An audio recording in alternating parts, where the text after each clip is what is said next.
To get started, to have a flawless finish, you're going to fill all your pores and any fine lines with a primer. Depending on your skin type, you're going to want to use the one that's best for you. Since I'm oily, I'm using mattifying. And a pea-size amount is enough for the entire face, so you do want to focus it on your problem areas or your T-zone. Next, I'm going to apply foundation, and I personally use 2 foundations. You can use 2 or 1, it's up to you. The one on the right actually matches my skin tone and shade, but the one on the left is lighter, and I'm going to use that to highlight with. This foundation personally is my favorite. I always come back to it, but whatever foundation you want to use is up to you. So I don't really have a technique with this other than I'm going to apply the lighter shade where the highlight should be. I'm just doing little stripes or little dots to prepare for blending it out. And then same thing with the darker shade. I'm applying this in the areas that I would want a little bit darker. Then I'm going to use my hands and I'm going to blend this out. So the key with my foundation routine is I like to match the lightest part and I like to match the yellow undertone in my skin to cancel out any redness. For some people, these steps may be too much and it may be too much makeup for some of you guys, but you guys ask all the time what my routine is and this is what it is. Feel free to change any of these steps or to use less product. I know the lighting doesn't do it very much justice, but it does actually match my skin tone and the yellow undertones in real life. And the photos at the end also will show you that they really do match. When I shade match my foundation, I do little stripes on my cheek and neck. Whatever matches my neck and a little bit in my cheek, that's what I'm going to use as my foundation shade. So just keep blending this out, just blend it until it's all the way blended. I also go under, over my eyes, on my lips, and down my neck. Now I'm going to set this. Again, I'm going to use 2 products. First is the L'Oreal True Match. And then for my highlight, I'm using Bare Minerals. The True Match powder I'm going to use first. That's my actual shade or my actual color. So I'm placing this on all the regular areas, the areas that I'm not going to highlight.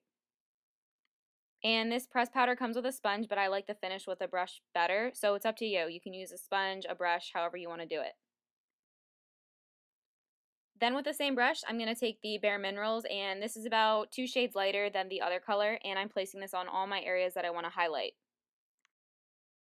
So specifically, this is going to go on my chin, my cheeks, down the bridge of my nose, and my forehead.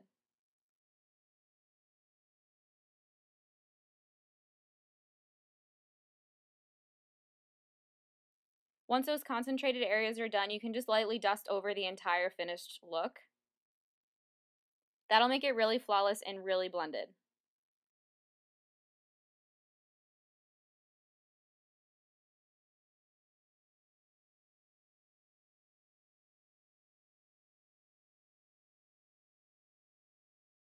For my contour, I pretty much always use Benefit's Hoola, and this is just a very matte chocolate brown color, and I'm placing this on the cheekbones and down the bridge of my nose or the sides of my nose to make it look smaller. For day to day, this is really what I do. It's pretty minimal, but I do have a full video explaining contouring and highlighting that I do for nighttime. If you want to see that, that's in the description box, and you can click that link.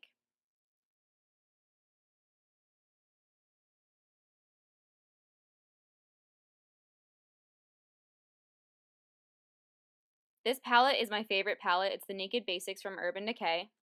And the brown color, it's called Faint. I'm going to use this for my brows. So using an angled brush, I'm going to start filling in my brows.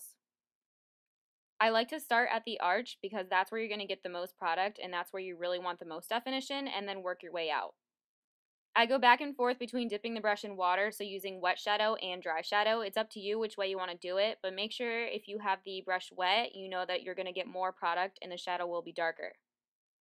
I mainly use the shadow wet for the little tail part just because my brows don't really have much hair in that area, so I kind of fake it using darker shadow there, and then use dry shadow in the inner corner part like I'm doing now.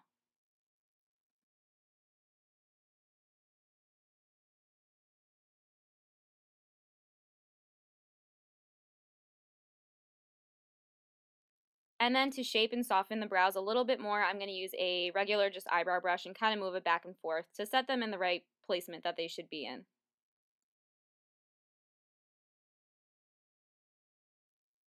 So now I'm going to cut my brows, and some people do this, some people opt out of it, but what you do is you take a small brush, one that you can get a lot of control with, and a foundation or concealer. I'm going to use the concealer that we use to highlight.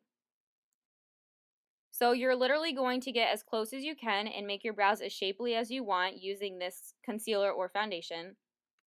Really, the purpose of this is to keep your brows from bleeding. Some shadow will fall out, so this helps to get some cleanup too. And then you're just going to blend this out with your brush or your finger, either way. But doing this step really creates really dramatic, fierce looking brows.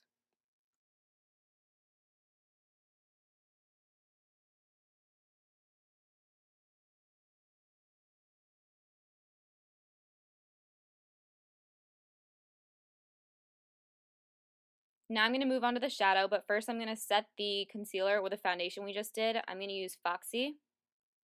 It's just a very neutral matte finish, so I'm placing this right over top and it'll just keep it from moving or bleeding. The color is also light enough to give me a nice highlight.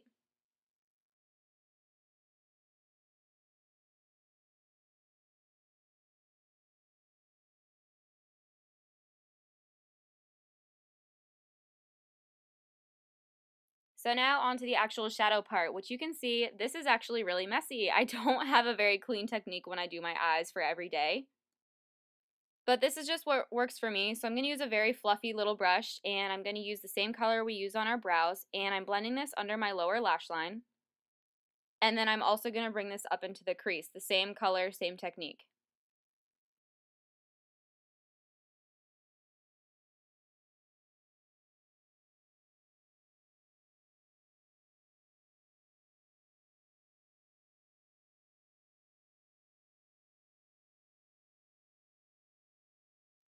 Really my only tip with this is blending. Lots and lots of blending to make it very sultry, smoky looking.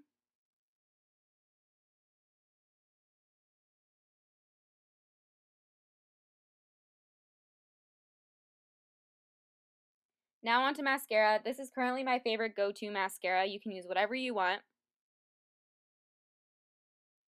So I'm going to slow this down for you, and as you can see, what I like to do is mainly do a back and forth motion while going upwards. Doing a zigzag motion will help wrap the mascara all the way around the lash, and you should do this instead of just going up if you are trying to get a lot of volume out of your lashes. So I do this quite a bit. I really like full long lashes, so I do this for a little while. The amount of mascara you use is completely up to you.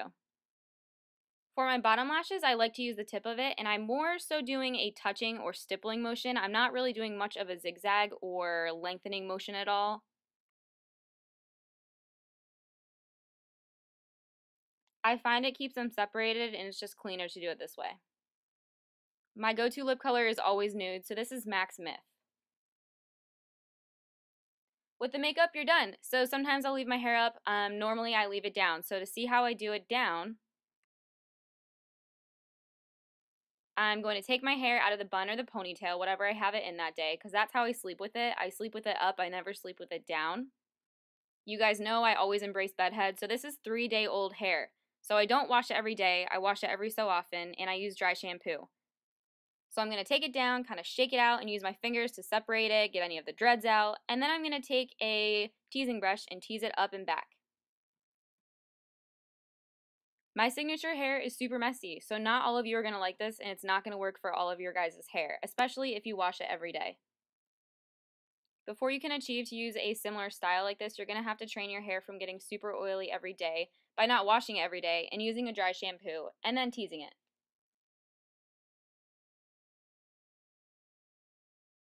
It is a bit of a process to get it in the right area that I like it, but once it's done, it's done. So it's pretty easy and super simple.